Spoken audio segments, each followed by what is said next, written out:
karena yang kita pertanyakan itu hanya kejelasan tentang ijazah Pak Jokowi karena ada dualisme pemahaman. Yang pertama, lalu sejauh mana penggugat intervensi akan mempengaruhi sidang gugatan ijazah Jokowi? Kita bahas bersama Rifai Kusumanegara, pengacara dari Joko Widodo, dan juga Muhammad Taufik, penggugat ijazah Joko Widodo.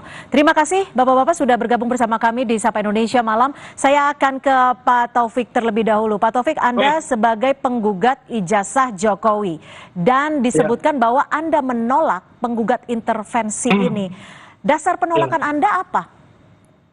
Ini satu pertanyaan menarik. Ada 3 alasan sebagaimana yang disebut di pasal 279 ya, res lemon, atau dan sampai dengan pasal 281 ya. Di situ disebutkan ada 3 syarat utama. 1, harus memiliki hubungan hukum.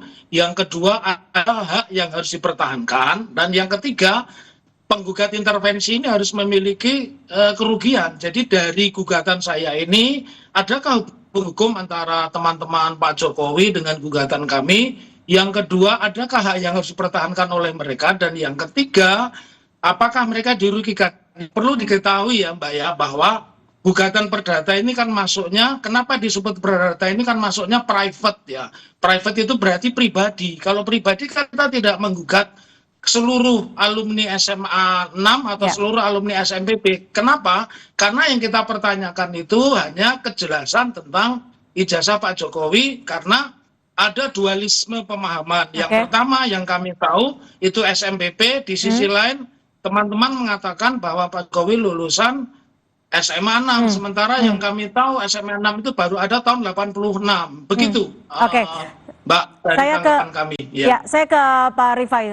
Pak Rifai, ini kan teman-teman Pak Jokowi dari SMA N6 ini yang sebelumnya ada bukan namanya SMA 6 ya, meminta izin kepada Pak Jokowi untuk mengajukan gugatan intervensi. Pak Jokowi mengizinkan. Apa legal standingnya Pak Jokowi mengizinkan? Oke. Pertama saya perlu disclaimer dulu nih Mbak Cynthia. Ya. Saya sekalipun memang saya kuasa Pak Jokowi, tapi memang saya tidak ditugaskan untuk menangani untuk gugatan yang di PN Solo. Jadi mungkin yang saya hanya bisa kasih gambaran lebih kepada kajian intervensi dalam keperdataan secara umum ya. Mengenai kasus-kasus sendiri ini harusnya yang lebih menjelaskan adalah Bang Irfan yang sedang menangani di sana begitu. Nah, tapi mungkin lebih kurang begini. Di dalam hukum acara perdata sendiri memang dikenal ada 3 bentuk intervensi ya, ada yang disebut fogging, Tussenkoms atau roving infrawaring. Jadi memang diberikan kemungkinan orang masuk dengan 3 cara ya. Perbedaannya kalau fogging itu dia masuk atas inisiatif sendiri tapi membela salah satu pihak. Kalau Tussenkoms dia masuk atas inisiatif sendiri tapi dia tidak memihak ya, independen. Nah yang 3 roving infrawaring dia ditarik oleh salah satu pihak dan untuk ikut menanggung secara bersama-sama. Jadi dari 3 ini sebenarnya memang ya terbuka kemungkinan pihak ketiga masuk ya. Nah nanti tinggal dia membuktikan sejauh mana kerugiannya, lalu hubungan hukumnya gitu ya. Termasuk dia di dalam klaster yang mana di antara ketiga. Kalau teman-teman SMA Pak Jokowi ini menurut perspektif hukum Anda mengalami kerugian tidak?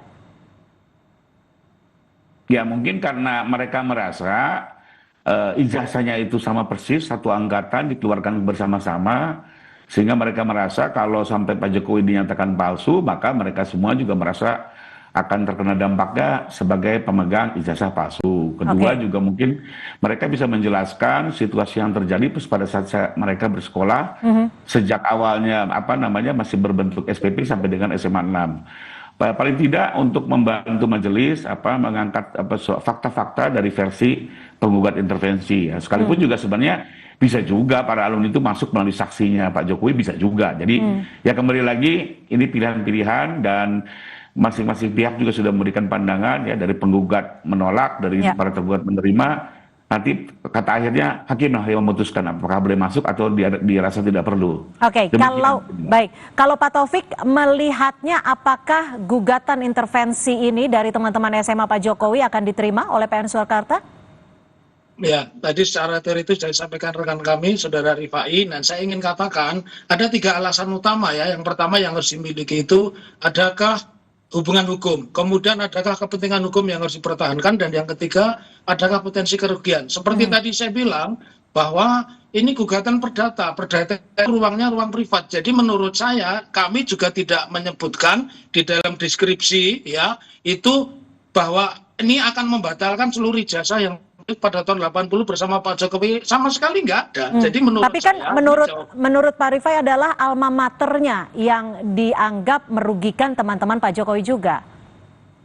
ya, jadi begini, alma mater itu kan sebuah entitas ya, badan hukum. Nah, sementara teman-teman Pak Jokowi, seberapapun banyaknya Mbak, itu mereka pribadi-pribadi. Jadi mereka tidak terkait langsung dengan kepentingan ini. Nah, sementara kalau kita mendasarkan pasal 27 Rashleman itu sampai dengan pasal 281 itu harus ada 3 syarat tadi. Ada syarat hubungan hukum, ada syarat kepentingan hukum yang dipertahankan, dan yang ketiga kerugian. Nah, nggak ada, karena kita tidak meragukan dan tidak menyoal ijazah-ijazah teman-teman Pak Jokowi begitu. Jadi sesuatu yang sudah jelas tidak kami soal. Begitu Mbak pertimbangan kami. Makanya kami optimis ini akan ditolak, karena kalau ini dikabulkan aneh ya. Aneh, karena kami mengajukan lebih dulu di Jogja begitu Mbak. Gimana Pak Rifai? Ada kemungkinan ditolakkah atau justru ada kemungkinan diterima oleh PN Surakarta menurut Anda? Ya, kembali lagi sebenarnya nanti majelis hakim yang akan memutuskan setelah mendengar argumentasi kedua belah pihak ya. Termasuk juga majelis akan melihat untuk kepentingan pemeriksaan yang sedang dijalani ya. Karena mungkin saja dengan masuk ke pihak ketiga, majelis bisa juga merasa terbantu untuk mendengar satu perspektif fakta dari pihak lain gitu ya. Nah, jadi kita kembalikan saja kepada majelis apa yang terbaik untuk pemeriksaan perkara ini, dengan juga tentunya mendengar semua argumen, baik keberatan dari penggugat, persetujuan dari para tergugat, termasuk kepentingan dari pemohon intervensi itu sendiri. Pak Taufik, Anda merasa terganggu tidak dengan adanya penggugat intervensi ini di tengah sidang yang sedang berjalan? Ya, kalau dikatakan terganggu secara langsung sih tidak ya, karena memang itu diperbolehkan. Siapapun tadi sebutkan rekan Rifai ada 3 alasan intervensi. Cuma begini Mbak, gugatan Fugeng itu kan gugatan mendukung. Nah sayangnya mereka yang mau didukung ini nggak serius membela teman-teman Pak Jokowi. Terbukti apa? Misalkan tanggapannya itu hanya 1 lembar, 2 lembar. Nah sementara tanggapan kami itu 8 lembar. Dan syarat dengan aturan-aturan hukum, syarat dengan pertimbangan-pertimbangan hukum. Jadi tergugat 1, tergugat 2, tergugat 3, tergugat 4 itu bikinnya tanggapan cuma selembar 2 lembar. Jadi kayak ngasih press release begitu Mbak.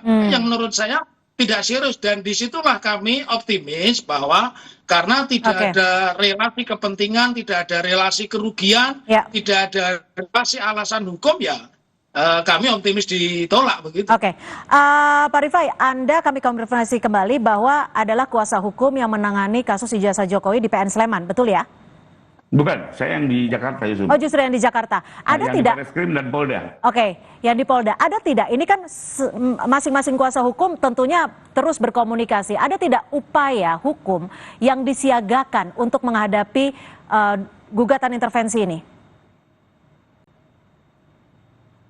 Kalau dari masuknya intervensi ini kan sebenarnya sesuatu juga yang tidak diperkirakan ya. Tapi intinya dengan adanya permohonan ini, tentunya pihak kuasa hukum Pak Jokowi yang menangani di sana juga harus memberikan sikap. Ya, apakah dengan permohonan ini menerima atau tidak menerima dengan semua argumentasinya tentunya ya. Tapi kembali lagi ini kan perkara-perkara seperti ini kan memang karena perhatian publik kadang bisa intervensi ya. Ada juga, kalau nggak salah yang di Sleman juga ada yang masuk intervensi, ada juga nanti mungkin jadi amicus curiae dan segala macamnya. Jadi ya semua dinamika mungkin terjadi ya. Intinya kalau buat kami tetap fokus untuk kepentingan Pak Jokowi tentunya sebagai kuasa hukum. Pak Taufik, jika memang gugatan intervensi ini kemungkinannya diterima oleh PN Surakarta, apa upaya hukum dari penggugat ijazah Jokowi?